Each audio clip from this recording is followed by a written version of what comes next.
दोस्तों, कभी कभी जिंदगी में हम एक ऐसा फैसला ले लेते हैं जो दिखने में भले छोटा लगता है, पर धीरे धीरे वो हमारी हर छोटी छोटी खुशी खा जाता है। मिलिए कबीर से, 32 साल का एक मेहनती इंसान जिसकी जिंदगी हम सब जैसी है। सुबह 9 से 6 तक ऑफिस, ट्रैफिक में फंसा हुआ और शाम को वही थकी मुस्कान लेकर घर लौटना। हर महीने की सैलरी 75,000 रुपए, पत्नी कविता और 6 साल का प्यारा बेटा कनव। ज्यादा अमीर नहीं पर खुश जरूर है। कभी कभार रविवार की शाम पार्क में हंसी मजाक, कभी चाय के साथ फ्यूचर की बातें। बस वही छोटी छोटी चीजें जो जिंदगी को बड़ा बना देती हैं।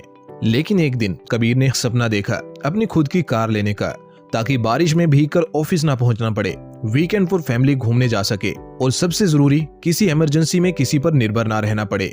वो सोचता था कार हो जाएगी तो जिंदगी आसान हो जाएगी, थोड़ी सी लग्जरी, थोड़ा सा आराम, बस और क्या चाहिए। पर उसे क्या पता था यही सपना आने वाले 2 सालों में उसकी फाइनेंशियल शांति छीन लेगा। कई महीनों तक कबीर ने हर जगह रिसर्च की, यूट्यूब रिव्यूज देखे, कार ब्लॉग्स पढ़े, दोस्तों से पूछा भाई कौन सी कार बेहतर है। ऑफिस में तो पूरा डिस्कशन चलने लगा था। कोई कहता एसयूवी ही ले ले, सड़कों पर मजा आता है। कोई बोलता सिडैन ले ले, कंफर्ट मिलेगा। और किसी ने कहा ईएमआई में तो आजकल सब लेते हैं, क्या दिक्कत है। आखिरकार कबीर ने एक कॉम्पैक्ट एसयूवी पसंद कर ली। ऑन रोड प्राइस 15 लाख रुपए। सेल्समैन मुस्कुराते हुए बोला, सर बस 2 लाख रुपए दीजिए डाउन पेमेंट, बाकी 7 साल का लोन कर देंगे। ईएमआई बहुत कम आएगी, बस 18,000 रुपए महीने की। कम ईएमआई सुनकर कबीर के चेहरे पर चमक आ गई। उसे लगा अरे ये तो मैं संभाल लूंगा। थोड़ी बचत, कुछ इन्वेस्टमेंट तोड़कर उसने डाउन पेमेंट दे दी और बुकिंग कंफर्म कर दी। कार डिलीवरी के दिन वो बच्चा बन गया था।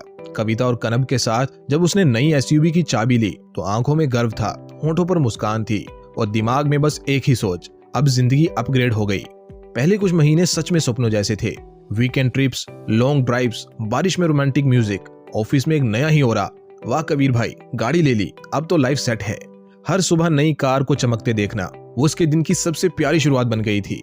हर हॉर्न के साथ एक छोटा सा गर्व महसूस होता था कि मैंने भी कुछ हासिल किया है।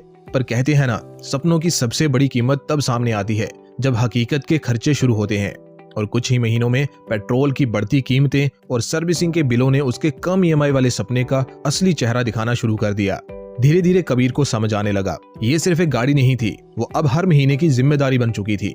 पहला महीना गया ठीक था, दूसरा भी किसी तरह निकल गया, पर तीसरे महीने जब सैलरी आई और उसने बैंकिंग ऐप खोला तो उसे पहली बार झटका लगा। 75,000 रुपए सैलरी में से 18,000 की ईएमआई चली गई, ठीक है, लेकिन फिर 8,000 रुपए का पेट्रोल, क्योंकि ऑफिस 20 किलोमीटर दूर था, 3,000 रुपए की इंश्योरेंस का ईएमआई जैसा प्लान, 2,000 रुपए की सर्विसिंग और 1,500 रुपया पार्किंग के नाम पर। कुल मिलाकर लगभग 32,000 रुपए हर महीने, यानी उसकी सैलरी का 45% सिर्फ कार का ही खर्चा रह गया था। अब जो पहले कम ईएमआई सुनकर उसे खुशी थी, वो अब उसकी नींद उड़ाने लगी। कभी कभी सैलरी आने से पहले ही वो दिमाग में हिसाब लगाने लगता था, अगले हफ्ते सर्विसिंग है, पेट्रोल कम है, डालना पड़ेगा, इस पर इंश्योरेंस प्रीमियम बढ़ गया है। हर महीने एक नई चिंता, एक नया झटका। उस एसयूवी की नई खुशबू अब पेट्रोल की गंध में बदल गई थी। कभी वो सोचता क्या मैंने सच में अपने परिवार के लिए किया या दूसरों को दिखाने के लिए। ऑफिस में अब वही लोग जो पहले कहते थे वाह कबीर भाई नई कार, अब कहते हैं अरे यार पेट्रोल कितना महंगा हो गया है। और वो हंस तो देता था, पर अंदर से जानता था ये हंसी मजबूरी की है।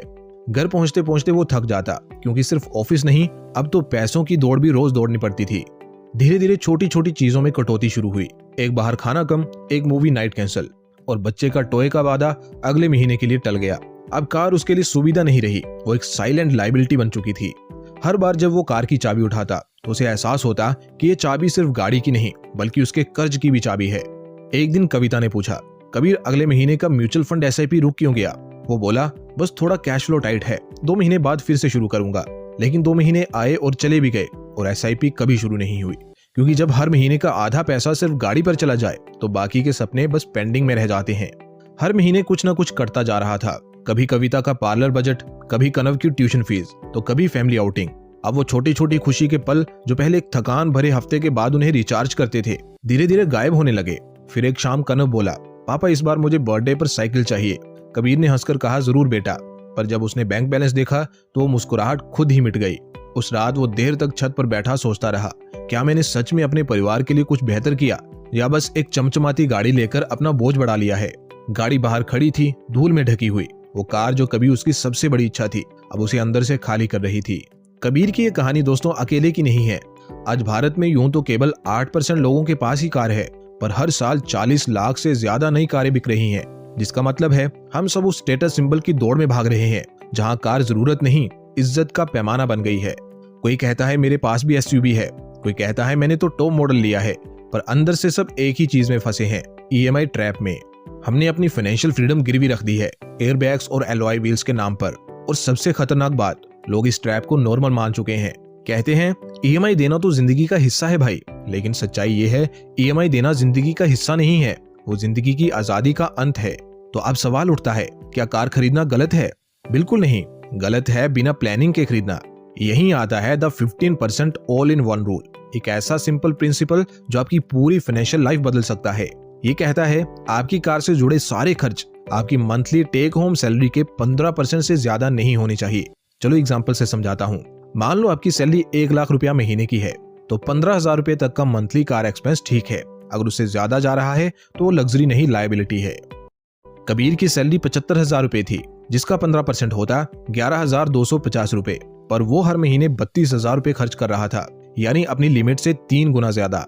और यही वजह थी कि उसकी खुशी और शांति धीरे धीरे दोनों घटने लगी।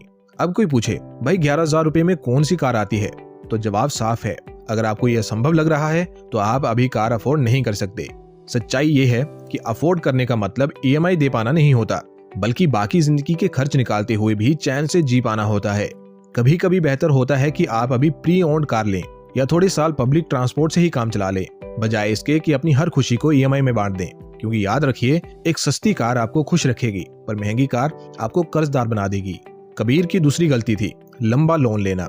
वो सोच रहा था कि ज्यादा साल मतलब कम ईएमआई, पर उसे नहीं पता था ज्यादा साल इज इक्वल टू ज्यादा ब्याज इज इक्वल टू ज्यादा नुकसान। अगर आप 10 लाख रुपए का लोन 9% ब्याज पर 5 साल में लेते हैं तो करीब 2.45 लाख रुपए का ब्याज देते हैं, पर अगर वही लोन 7 साल में लेते हैं तो ब्याज 3.5 लाख रुपए हो जाता है। यानी सिर्फ 2 साल का फर्क और जेब से सीधा 1 लाख रुपया निकल गया।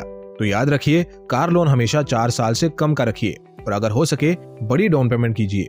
थोड़ा सेक्रीफाइस आज, ताकि कल आपकी फाइनेंशियल जिंदगी आजाद रहे, क्योंकि सस्ती ईएमआई नहीं, कम ब्याज ही असली बचत होती है।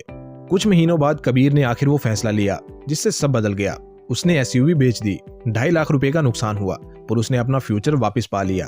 उसने फिर 15% रूल के हिसाब से एक यूज्ड हैचबैग ली, कम ईएमआई, छोटा लोन और सिर्फ 3 साल की टेन्योर। धीरे धीरे उसने अपनी एसआईपीज फिर से शुरू किए। घर में फिर से वीकेंड पिज्जा आया और कनव को बर्थडे पर नई साइकिल भी मिली। वो एसयूवी तो अब नहीं थी, पर घर में फिर से खुशी और शांति दोनों थी। कबीर को अब समझ आया कि कार से ज्यादा कीमती है वो मन की शांति, जो किसी ईएमआई में नहीं मिलती। तो दोस्तों, आज की सबसे बड़ी सीख ये है कि कार खरीदना कोई रेस नहीं है, ये कोई स्टेटस की लड़ाई नहीं है, ये आपकी जरूरत, आपकी क्षमता और आपकी समझ का बैलेंस है। एक कार आपकी जिंदगी आसान बनानी चाहिए, मुश्किल नहीं। तो अगली बार जब आप किसी नई कार का ऐड देखें या किसी दोस्त की एसयूवी देखकर कंपैरिजन करें, बस एक पल रुकिए और कबीर की कहानी याद कीजिए। स्मार्ट बनिए, अपनी लिमिट में रहिए और 15% ऑल इन रूल को अपने दिमाग में बिठा लीजिए, क्योंकि गाड़ी तो एक दिन पुरानी हो जाएगी, लेकिन आपकी फाइनेंशियल फ्रीडम वो अमर रहनी चाहिए। तो दोस्तों, अगर इस वीडियो ने आपको गहराई से सोचने पर मजबूर किया है तो इसे लाइक करते हुए जाएं और कमेंट में बताएं आपकी सैलरी कितनी है और 15% रूल के हिसाब से आप कौन सी कार अफोर्ड कर सकते हैं।